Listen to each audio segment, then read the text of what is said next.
Hey guys, Nova Whiteman here, and I wanted to pop in on your day and do a little bit of an alignment break with you.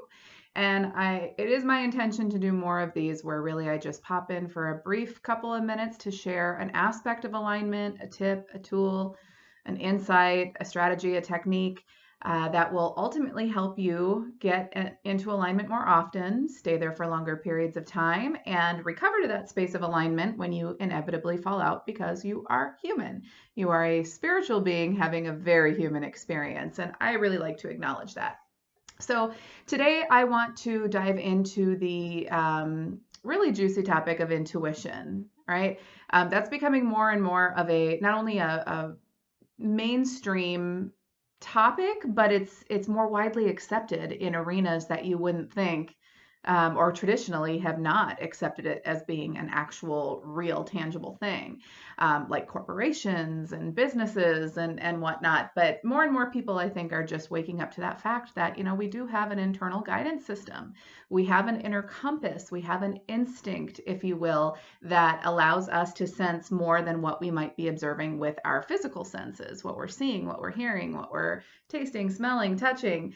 And intuition, as probably those of you watching this video already know, is a very powerful tool in life, in navigating this spiritual experience we're having, or human experience as a spiritual being, rather, that we're having.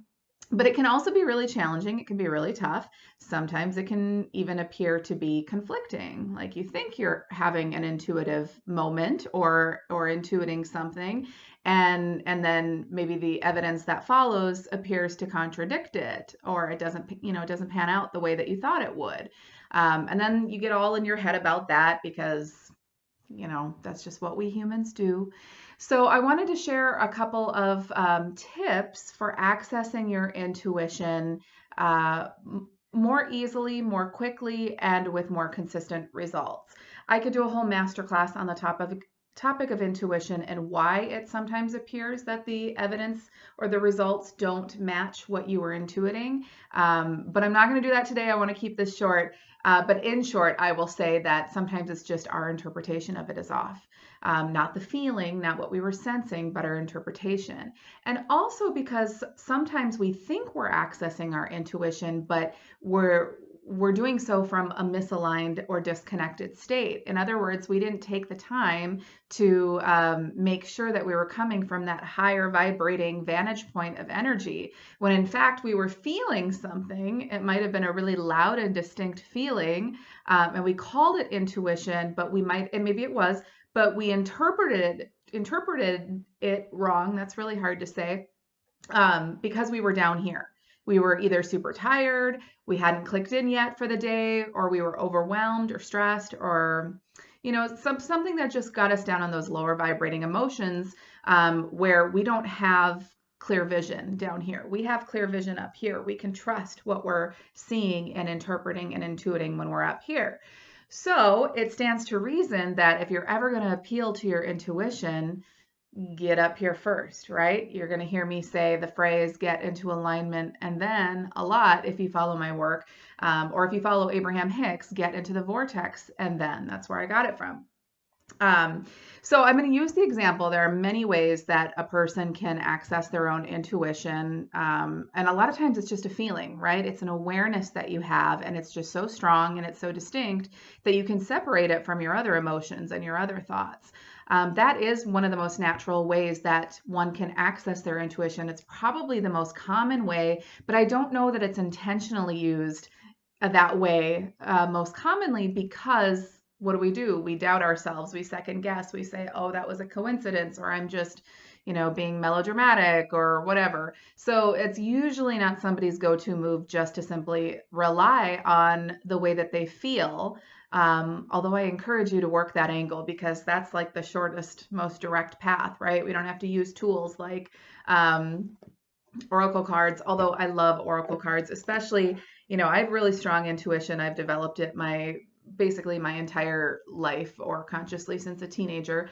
I've got claircognizance, clairsentience, and then clairvoyance is something that's really been developing in recent years. And I still use oracle cards because sometimes it can be really hard to discern between what is my ego yapping, or my fears speaking up, or sometimes it's just really hard to get that objective perspective, even if you're going to do some of the tips I'm going to share with you. So I like to get out of my own head and use them. And sometimes it's I don't know, it's just fun. I like these. So whether you're using oracle cards, or sometimes people use pendulums to access their intuitive answers. Sometimes people use muscle testing. This is a form of muscle testing called the Flick test.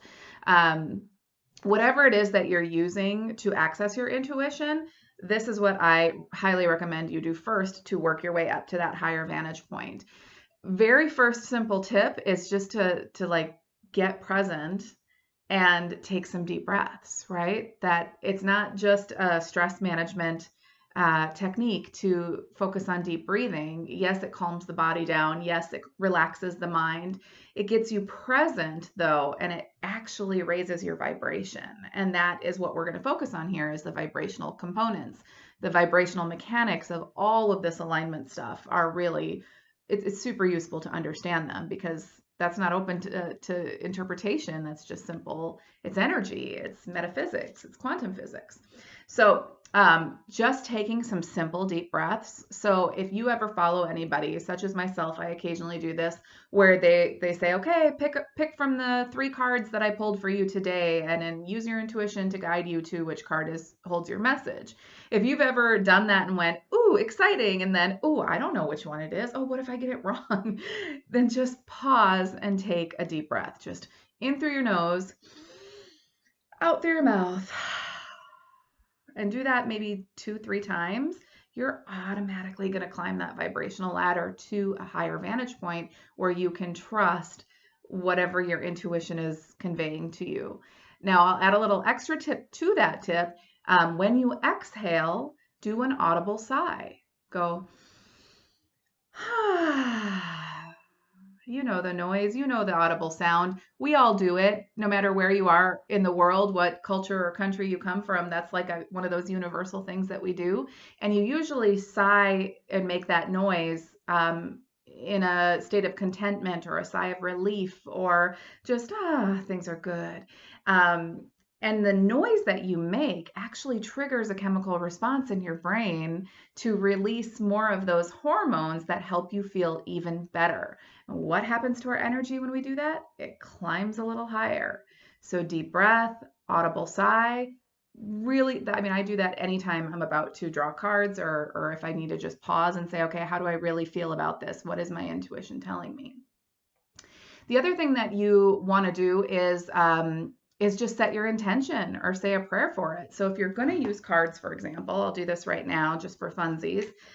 As I'm shuffling, I'm just going to set an intention and say a prayer and say, I intend that my answers be from the highest source, the highest energies, the clearest, most specific and accurate, and for the highest good of myself and all involved.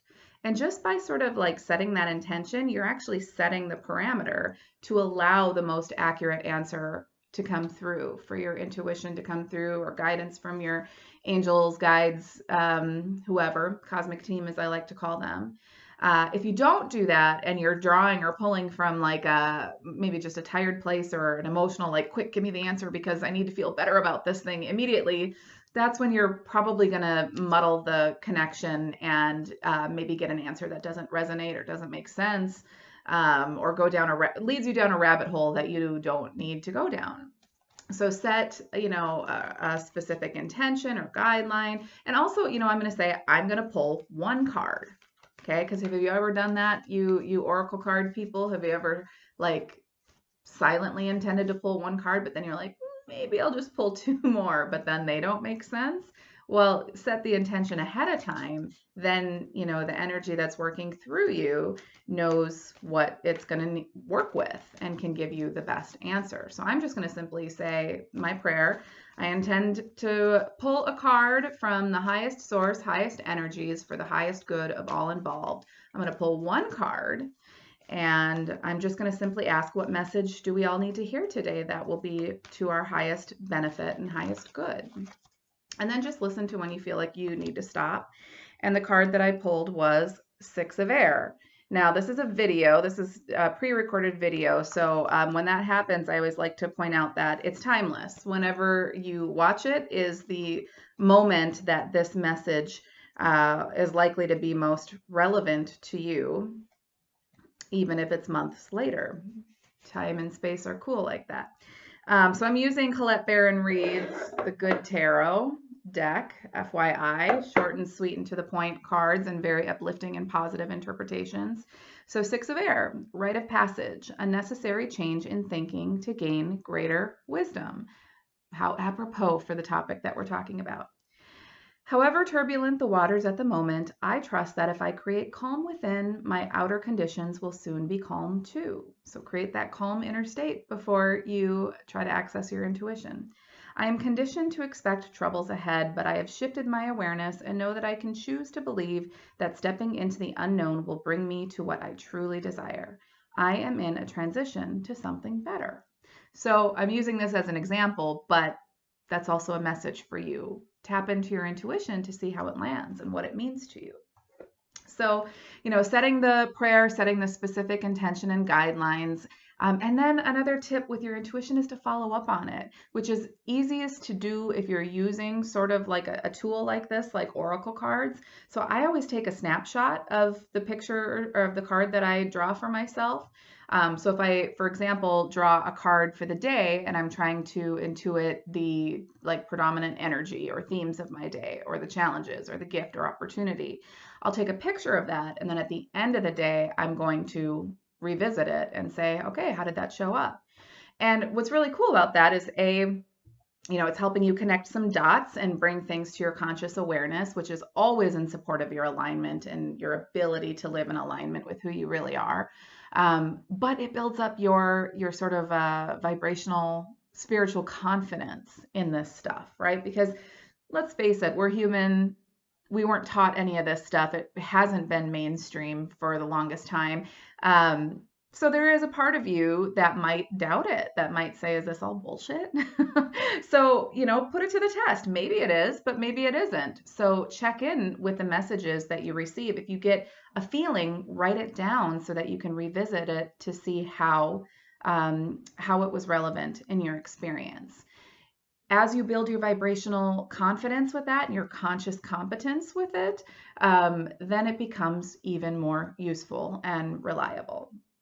The final tip I will give on accessing your intuition is just know when to walk away. Learn how to recognize when the connection is muddled. Like, am I accessing this from a place of misalignment, disconnect, or just like super emotional, overwhelmed, overstimulated, tired? Is it too noisy in the environment? Like, am I picking up on other things? Okay, I'm just going to table it for now.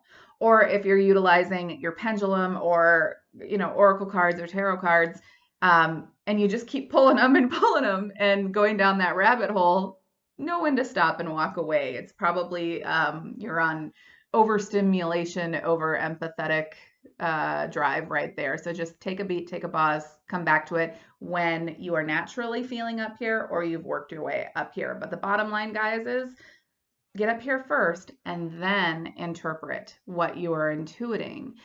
Notice I didn't say, and then you'll feel your intuition or access your intuition, because you're going to feel that no matter what. It is a part of who you are. It is a stream of consciousness, a stream of energy that is available to us all the time. So we might have an intuition, but that it's in our interpretation and whatever state of being we're in when we're interpreting it that can cause it to become confusing and not super useful.